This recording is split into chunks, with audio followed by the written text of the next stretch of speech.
Hey, this is Kenny from Kenny's Audiophile Record Reviews. Thank you very much for viewing my video. As always, please like and subscribe. I sincerely appreciate that. In this video, I'm going to give my opinion of what I think is the greatest thing that has happened to jazz record collecting over the past 25 years or the 2000s. It's the same thing. Now, what I mean by that is it can be any of the formats. It can be from the high-res digital download format, CDs, SACDs, or vinyl record collecting. The greatest thing that happened to jazz record collecting over the past 25 years. I'm going to give my comments on that in a minute. And also, I'm going to give a commentary on something that's even greater than that. The greatest thing that's happened the last 25 years. I'm going to give an opinion that could surpass that if these record manufacturers would do it. But also, if you have a commentary or comment about the greatest thing that happened overall in the jazz the last 25 years, you include that as well. But before I give my opinion, I'm going to give some candidates for in terms of what is the greatest thing that happened to jazz the last 25 years. These are not my number one choice. I'm going to get to that in a few minutes. But an example would be some of these high-end record pressing issues, like this one, the Analog Productions Acoustic Sounds UHQR series, or the one-step series from manufacturers like Craft Recordings. This one happens to be from Impex Records of the iconic Gets Gilberto album, or even the Mobile Fidelity Ultra Disc one-steps. Their reissue series is a Cannonball Adderley Something Else album. Those are examples, but that is not my number one, because those records, as great as they are, and as great as what they do in terms of accomplishing what they want to accomplish, and that is getting closer and closer to original pressings. Also, in some cases surpassing the sound of original pressings and getting us close to original analog tapes, at least on vinyl format. Those records do a great job of doing that. But that's not my number one choice, because those records are very expensive, somewhat pricey, and not available to the masses. But those were a candidate. Another one is some of these websites, especially HD Tracks, who sell high-res digital downloads, like 192 kilohertz 24-bit files, some of these iconic jazz albums, and they don't cost as much as vinyl records. So that has been a godsend for those people who are not into the physical formats, but love the digital sound. I love to listen to high-res files from HD Tracks. I have recently bought a Denafrips Pontus 15th edition DAC in 2024. I love that DAC. It sounds great. And listen to those high-res files, those jazz files. Sounds spectacular on that DAC. So that was a candidate as well. Not my number one choice. But my number one choice is a tie between the greatest thing that happened to jazz the last 25 years or 2000s, in my opinion, is a Tone Poet Blue Note series. And I'll give my opinion in a minute. And the Blue Note Classic series. Both of these series have high quality pressings by a high-end mastering engineer, Kevin Gray at Coherent Audio. Some of these records just sound amazing, and what a beautiful series by both manufacturers, Blue Note Classic series and the Tone Poet series. What those records have done, and why I think it's the greatest thing that happened to jazz record collecting the last 25 years, is because they brought that iconic record label with iconic jazz legends and made it available to a younger jazz collecting audience that otherwise would have been very difficult to find or not available, because some of those original pressings cost a lot of money.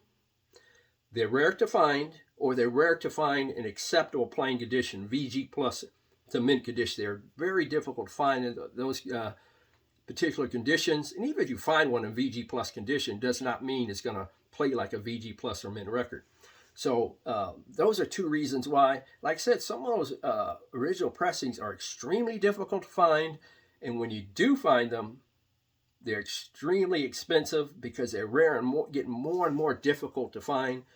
So that series has been a great aid of bringing that iconic record label, those iconic artists, again, to a new audience or an older audience who are getting back into vinyl and really love the Blue Note label and the artists within those labels. I think that is the greatest thing, the Blue Note Classic series and the Tone Poet series, that has happened to jazz record collecting in the past 25 years. Please leave your comments in the comments section below.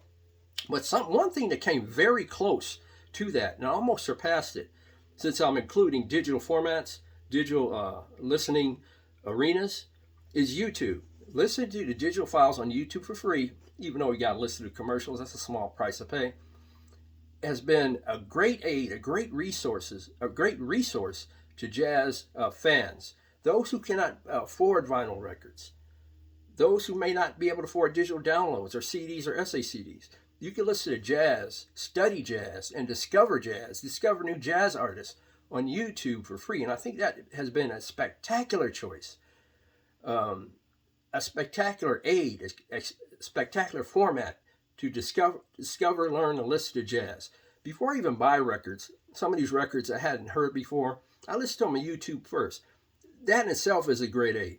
But it's allowed me to I've been into jazz for decades. It allows me to discover new jazz artists, and then go by the seek out and find the physical format, whether it's CD, SACD, or the digital downloads or the vinyl records. That has been an excellent aid, and that is a very close second to the Blue Note Classic series or the Tone Poet series. YouTube is, because of the wealth and volume of albums available on YouTube.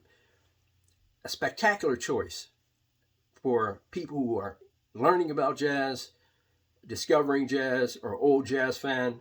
YouTube is a very close second. But this is what I wish some record manufacturers would do that could surpass the Tone Poet series or the Blue Note Classic series. If they were to do this, this will be my number one. A lot of my viewers complain about some of these record manufacturers ignoring some of the more obscure record labels and not issuing some of the artists within those labels. I'm going to give some examples.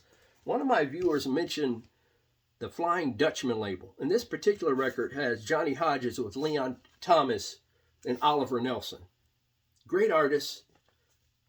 Fine. I'm going to have to review this record at some point. I haven't already. But that's an example of an obscure label that is ignored or not issued as much as they should be by some of these record manufacturers. Another one is, the Milestone series. Some of their great records on their label. That's a McCoy Tyner, for example. Or this Discovery record label. I'll show you the actual label. Some of the more obscure artists within some of these more obscure labels. It'd be fine if there was a series that concentrated on issuing some of these rare records on these rare labels. Another one, label that a lot of my viewers complain about and wish they would issue more records from this label, is the CTI label. That's another record label that is to a large degree ignored, in my opinion. So it'd be cool if there was a series that concentrating on issuing records from rare and obscure record labels that have been ignored in the past. I know Blue Note gets a lot of love, Atlantic Records and some of these other labels get a lot of love in terms of reissue records, but I wish some of those more obscure records get more love. An example of a company that actually does that from time to time is this company called Real Gone Music. And an example is they reissued the Black Jazz record label as part of one of their series. This one being the Doug Carn Revelation album that features the great Gene Carn on vocals, a great underrated jazz vocalist, oh by the way. But this is an example of a record label doing their thing and issuing a rare jazz record label, and I wish that was done more often. But please leave your comments in the comment section below in terms of the greatest thing that has happened in jazz record collecting, whether it's from one of the digital formats, high-res files, CDs, SACDs, or vinyl, or something outside of record collecting that's happened, the greatest thing that happened in jazz the last 25 years. Please leave your comments in the comment section below. I really appreciate it. Please like and subscribe. I really appreciate that as well. God bless, strong love, and as always, keep the peace worldwide.